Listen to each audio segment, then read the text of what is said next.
morning, everyone, on this great day of Ba-Omer. Good morning. Morning. So, I want to say just a brief, but from my feeling, a very deep insight into the significance of this day.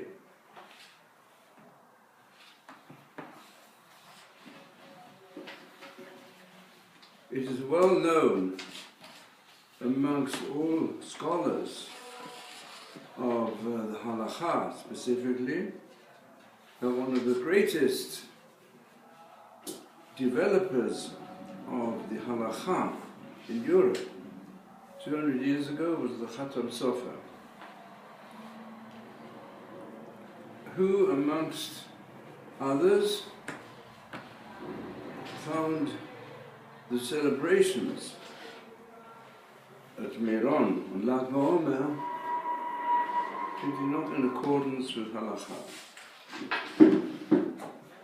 One of his objections is, how can you make a new Yom Tov not mentioned as a Yom Tov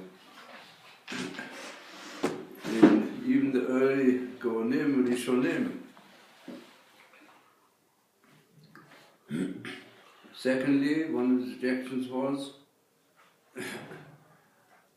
that it was a custom then, as it continues to be now also, to make bonfires in which they burn valuable garments and things of that nature. I do not approve of it. On the other hand, he himself says, what is the significance of this day, of the 33rd day of the Omer? He said there is a deep significance, but a different one. In fact, it's the first mention of the Omer in the Chumash, in the chapter of the Mon. So, this is, I'll bring you his words. He says that if we analyze what happened to Am Yisrael after the enormous miracles culminating in the splitting of the sea, then after on the 15th of Iyar of that year, they were wandering in the desert, they did have a little bit of,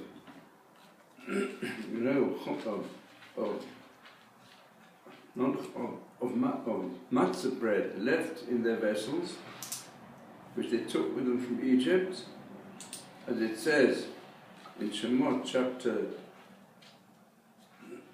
16, beginning, and the Midrash says then they had to go for 3 days without any bread. So it turns out on the 18th of Iyar, Hashem sent them the miracle of the heavenly manna, the Mon. And because of this, there is a custom on that day to have some simcha. So he follows this and says this is the basis of it. And even until today, we say, he claims, in all age, all generations, different ways, they rejoice a little bit more on that day because that's the day when the Mon fell. So this is what he says in a famous responsa. You find it in the responses deal primarily with halachic questions, and it's a very famous responsa in the section Yoredea, Siman Reish Lamed Gimel, which is 233. So there he discusses this situation. But what has happened, that this day wasn't just Katsat Simcha. In fact, as far as celebrating festivals in Israel is concerned today, it becomes the Simcha which is attended by more Jews than any other Simcha in any place. Even the even the greatest places of worship which are available for us today, they reported now that 500,000 people, Jews, came to Meron. And you don't get 500,000 Jews anywhere near that, neither on Sukkot, nor on Pesach, nor on Yom Kippur. And you might say, well, you can't travel, but on Chol HaMoed you can travel. When we have a blessing of priests, or when Rosh Hashanah Rabbah, the last day of Chol HaMoed Pesach, don't have such crowds. So this is what's happened. So I want to explain it as follows. Rabbi Shimon ben Yochai was a disciple of Rabbi Akiva. And we know Rabbi Akiva, just headings, there's much deeper aspects to this if you study whatever is mentioned in the Gemara and Midrashim concerning Rabbi Akiva. One very famous statement that has to do with the Torah we know is made up of Nikla and Nista, things which are revealed, things which are hidden, in all ages.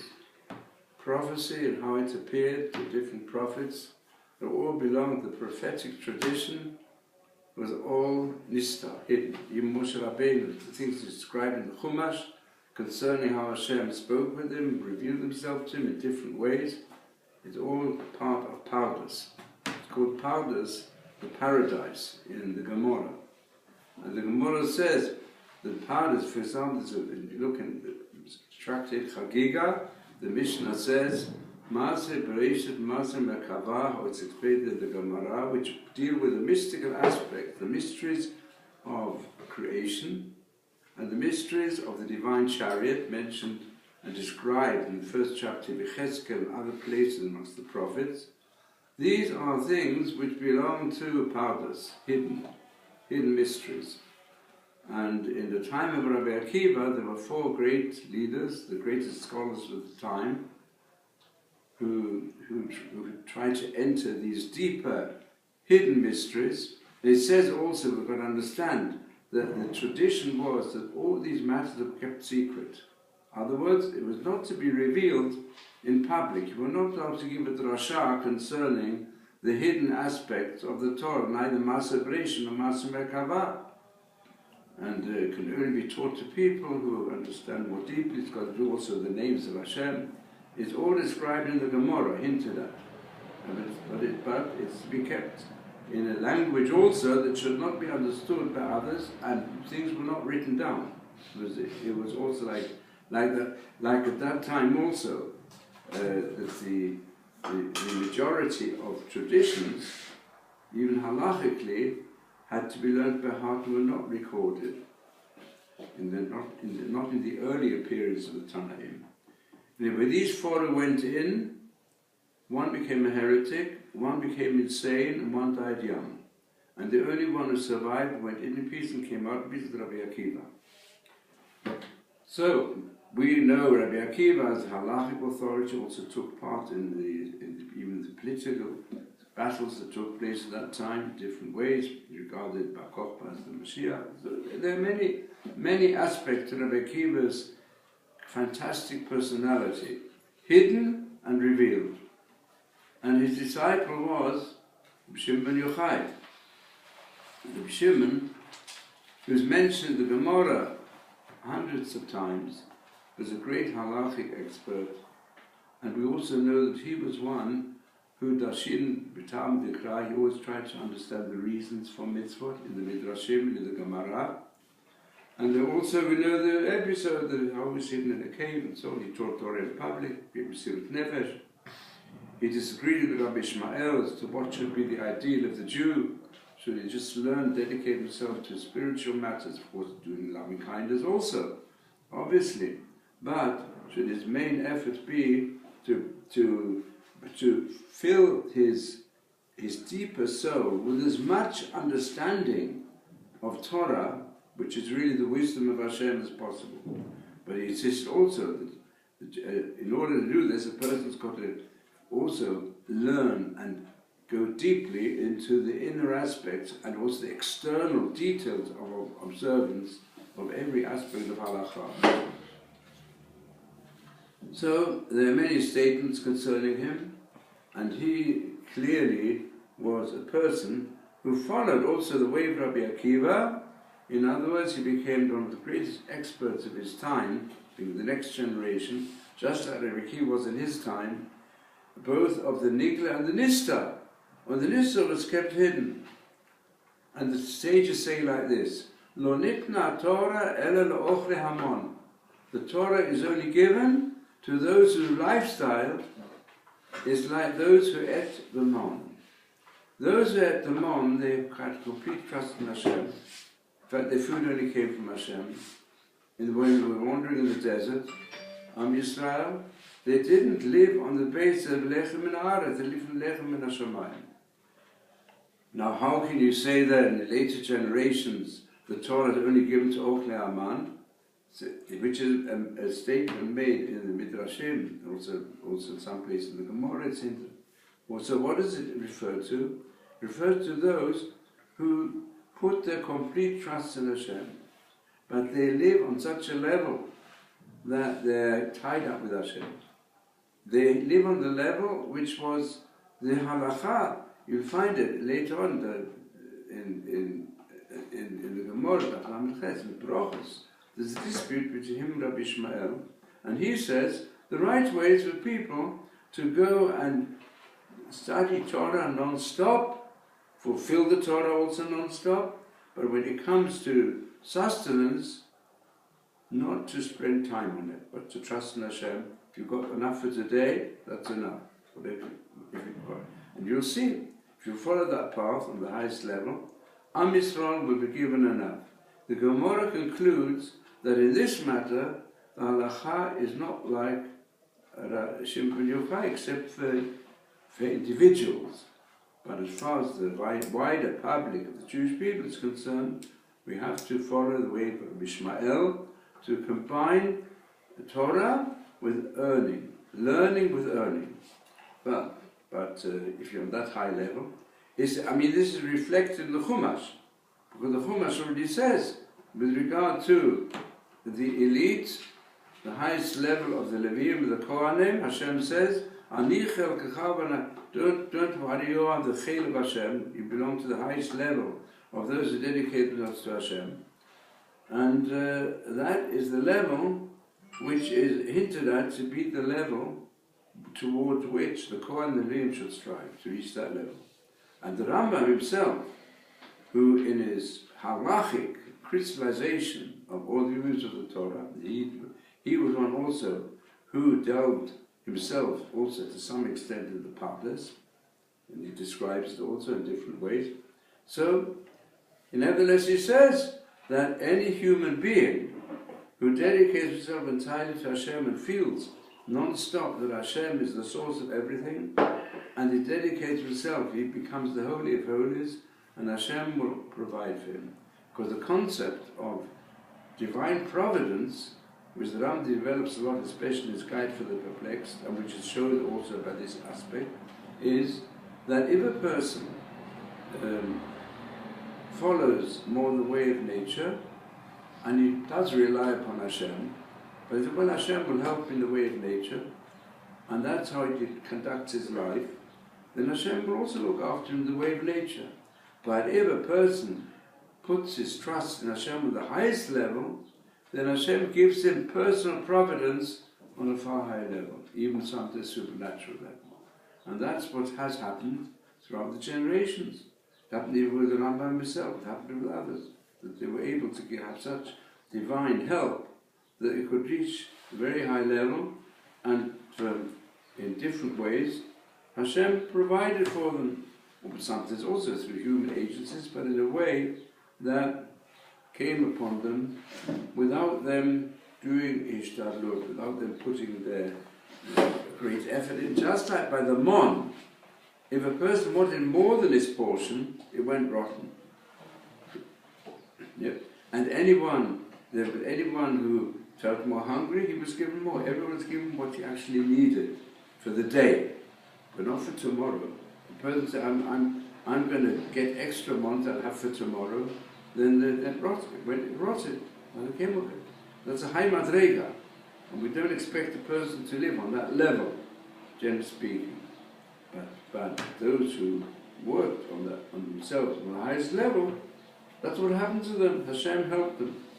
So I think this is actually, because the mon was to teach a person, Hashem gives us bread, the bayom b'yomo, whatever he needs on that day for that day. And that was the midah of Rabbi Shimon ben Yochai. That's why he say he fled to this cave for 12 years without any food, without any drink. So for that day he was able to manage it. Then afterwards, the carobs and the fountain were created for him, it says in the Gemara. And that was the way of Rabbi Shimon ben Yochai. So therefore, what do we find in the Hilula, Shimon ben Yochai, which we celebrate in Mehon, we also find the Gemara constantly speaks, even later generations. The early generation of the Amoraim, Rabbi Shua ben Levi, for example, used to have Gilu Eliyahu. Eliyahu appeared to him. Where? Primarily by the cave of Maron. So the concept Gilu Eliyahu, which goes on until today, which is mentioned at the end of Malachi, where it says that the last words of the last prophets are, I'm going to send you Elijah the prophet before the coming of Mashiach.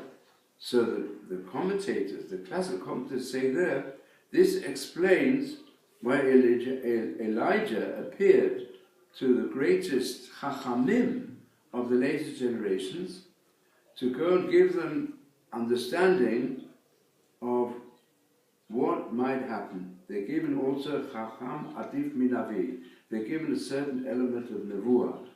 So that's happened until our own day. Because you find like the greatest saints, they got, if you call them today, supernatural revelations.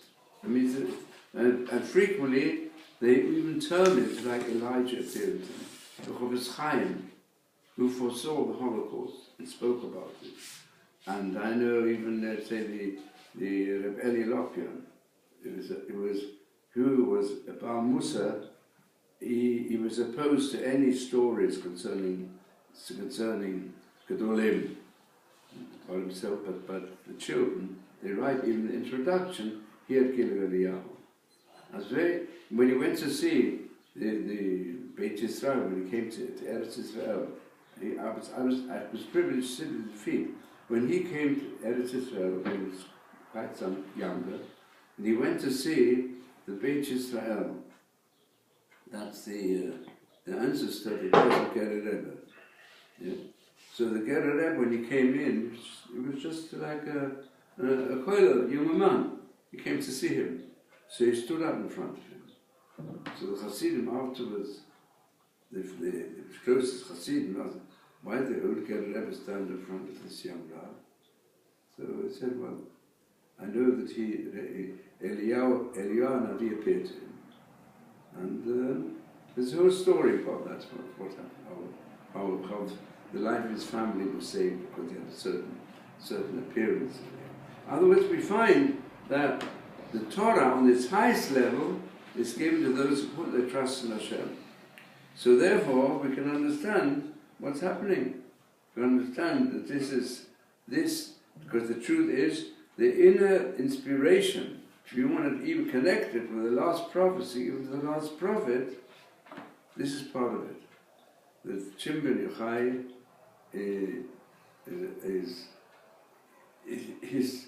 he was one of the Ochle Hamon, and therefore, the day when the Mon first fell, that's the same day of Ba-Omer, whose influence continues until today. So I think this can explain why so many people, they go there. Of course,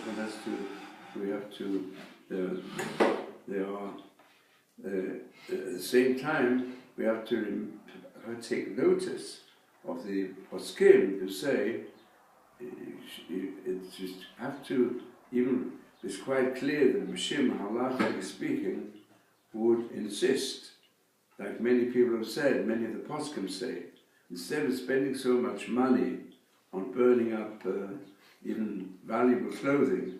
They say given the reproof. Even when they made the Simchat Beit HaShoeva mentioned in the Mishnah on the Chol HaMoed Sukkot, in the time of Beit HaMikdash, they would go and make bowls of burning oil to light up the whole area around the Beit HaMikdash.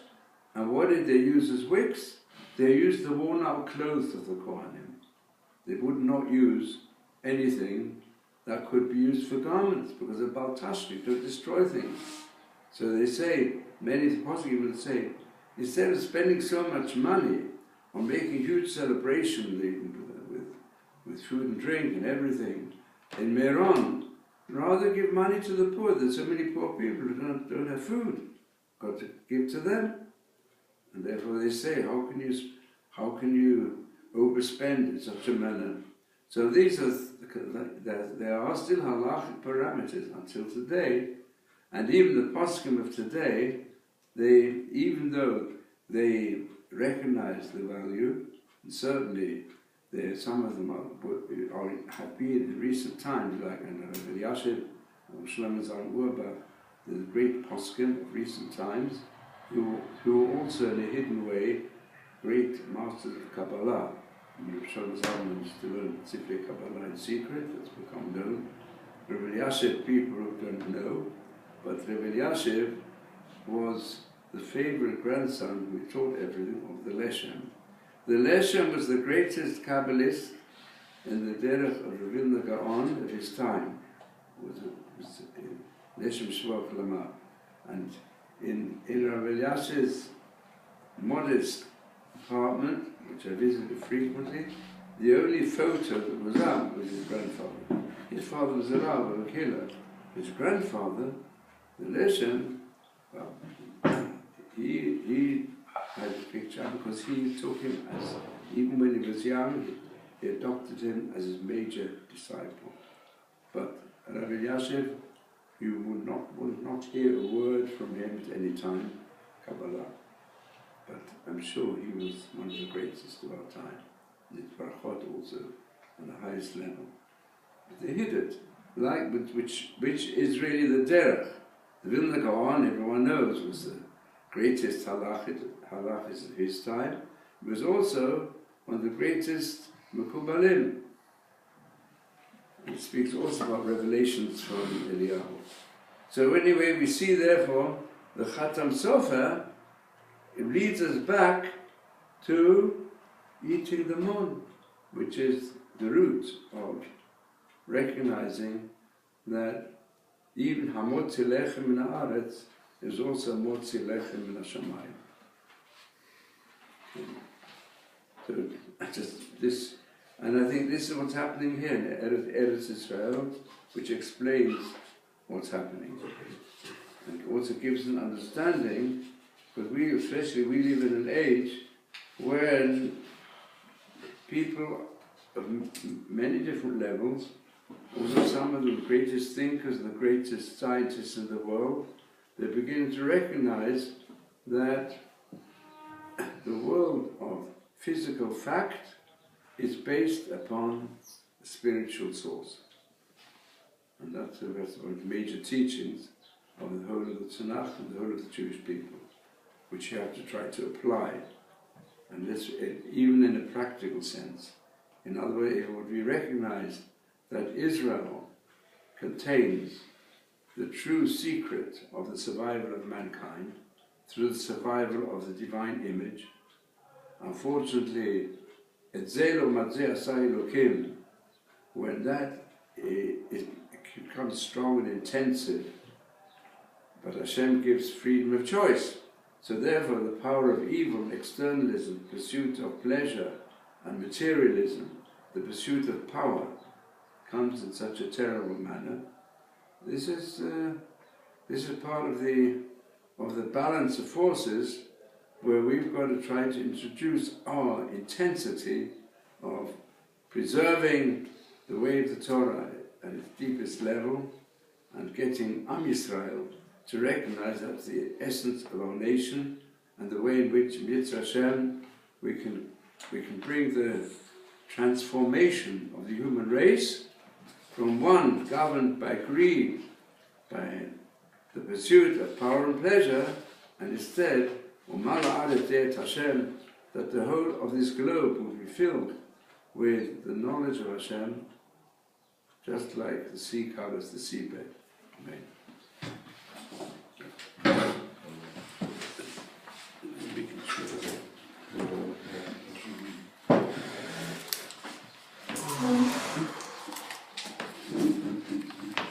Remind me, Yitzhak Hashem, on Sunday to make it a proper any question session.